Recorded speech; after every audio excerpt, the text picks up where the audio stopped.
Welcome to my obstetrics return demonstration. I am Marvin Roy Lapasa, Junior Clerk from the University of Cebu School of Medicine.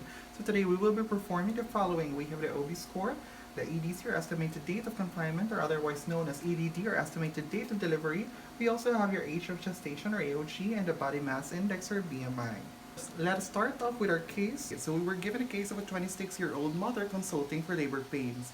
The OB history revealed that the first pregnancy was a tubal pregnancy that resulted into a pelvic laparotomy. So this will now become our G1 or the first gravida, and the pelvic laparotomy will be considered as our first abortion.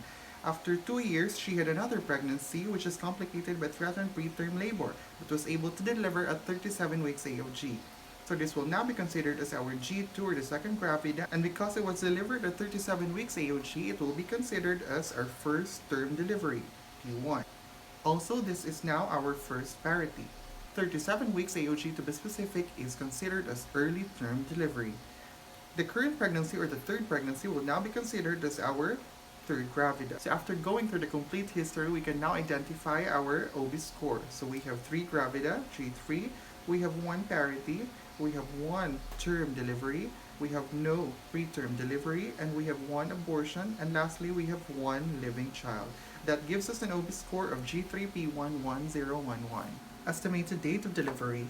We will compute this using the Nagel's rule. So first we will identify the last menstrual period which was given in the case, and that is July 3, 2020. So we just simply have to add 7 days to that to get July 10, 2020.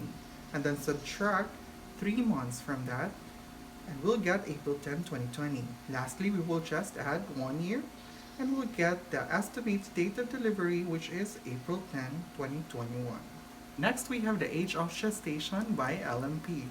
So of course, we have to identify the LMP again, which was provided in the case, and that is July 3, 2020, and compute that with the present date of March 27, 2021. So between July 3, 2020 and March 27, 2021 today, there are 267 days. So we just have to divide that by 7 because there are 7 days in a week, and we'll get 38 and 1 out of 7 weeks. So that is now our age of gestation by LMP. 38, 1 over 7 weeks. Now for the BMI. The pregnancy BMI is calculated based on the pre-pregnancy weight. So the formula for the BMI is kilograms over meter squared.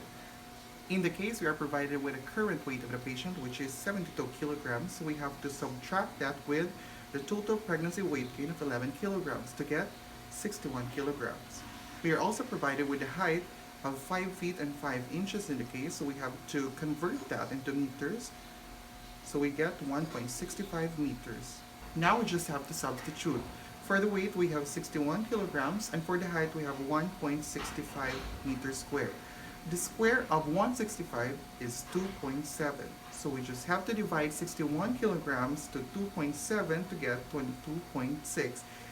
22.6 is now the BMI of our patient, and that is interpreted as normal. Also, as given in the case, we have a total pregnancy weight gain of 11 kilograms, which is adequate and normal for this case.